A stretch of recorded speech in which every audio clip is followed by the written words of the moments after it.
Okay, we're starting video three. I think I'm going to try to push these out to like 7 to 10 minutes because it's taking a long time to get through them. I don't want to do 3 hours worth of videos. I want to do like an hour, but we got to get through the notes. So I printed them off so we don't have that problem like we had with the first one where I screwed up the centering. So I'm going to be looking off the screen a lot more. So we were talking about where I would have stood in Jabir's eyes if mine had been a bigger country that exported machines that were bigger, better, more impressive. Ships, planes, and tanks. How Latifa would have looked if I had had the privilege of floating through it, protected by the delegated power of technology of looking out untroubled through a sheet of clear glass.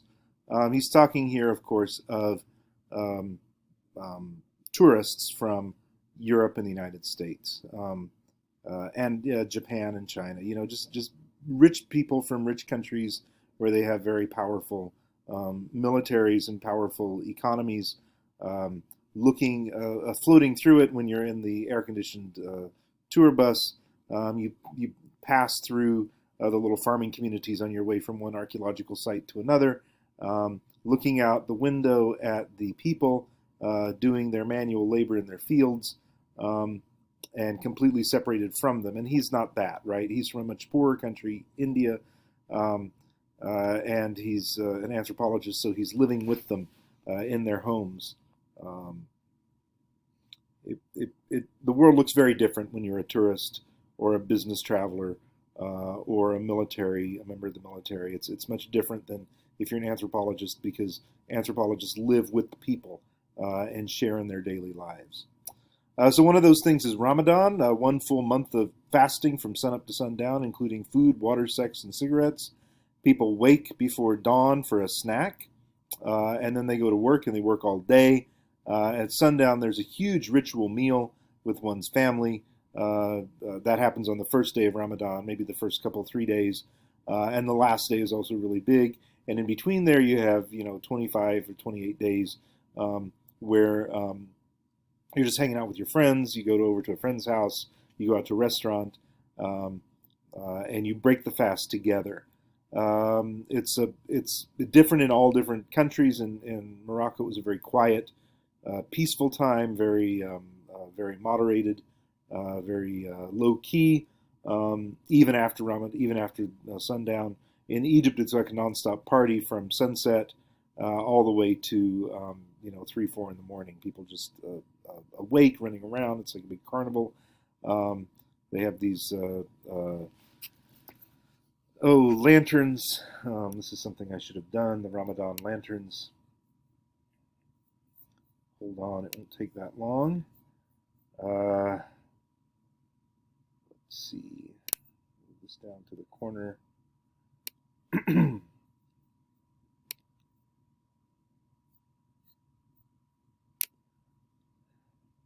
So the idea was sometime during the Middle Ages, the people were walking through the streets and were having trouble getting uh, security in their, walking from one house to another.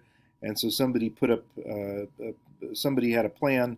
Oh, let's put up these lanterns, and um, they would light the people's way. So even today, there's still a practice of doing so. That's all the pyramids.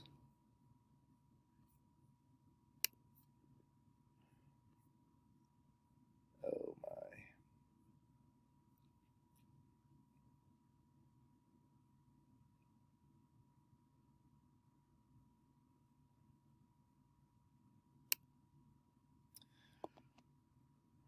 goodness.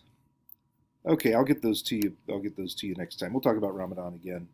Anyway, so in Egypt they had these nice lanterns set up for the people so that they could walk.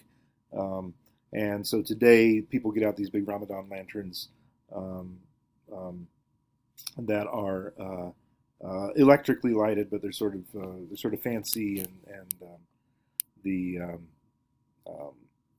it's just a really special time. It looks kind of like Christmas time. It's kind of like Christmas in Egypt, although it starts next month. It starts in April and it goes to May. Now you can see there it was in uh, August, September in 2009 when I was there.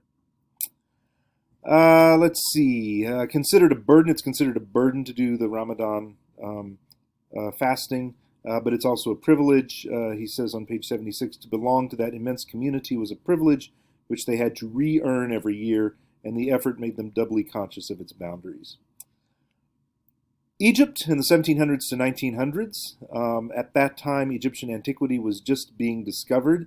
The pyramids, of course, have always been there. They were the tallest human structures on Earth from 3000 BC up until like the 1200s or 1300s, whenever they built a cathedral in Germany or something that was taller.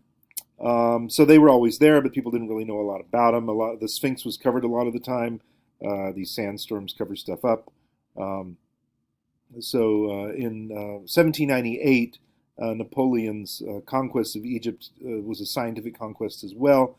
And so at that point, Europe came to know about Egypt. And so we have even things like the Mississippi River. Remember, 1803 is the Louisiana Purchase, I believe. And so after that time, once America gets its own giant river, before that it just had the Ohio, now it's got the Mississippi as well, all the way down to the quote-unquote delta, the Mississippi Delta, which isn't delta-shaped, but Egypt had the delta, which is shaped like a triangle, so we call that Mississippi Delta as well. You have cities along the Mississippi like Memphis, which is an Egyptian historical archaeological site, south of Cairo, Memphis. We have Cairo, Illinois, down on the southern tip of Illinois, between where the Ohio meets the Mississippi. So there was a lot of excitement about ancient Egyptian civilization back in the day, between the 1790s and the 1820s, 1830s, and till now. So antiquity, Egyptian civilization had three main periods: the Old Kingdom, which was 2700 to 2200 BC, then the Middle Kingdom around 2100 to 1700 BC, and then the New Kingdom, 1600 to 1100 BC. Right, long ago. There was nothing going on in Italy or Greece, 1600 BC. Nobody knows, right? There's just people living in their little shacks, and definitely nothing going on in England or France or Germany at that time. Incredibly old. This emphasis on incredibly old pharaonic culture has led to a devaluing of later periods within Egypt. And so we will. Let's see. It's 8 minutes, so I'll stop it here and pick it up.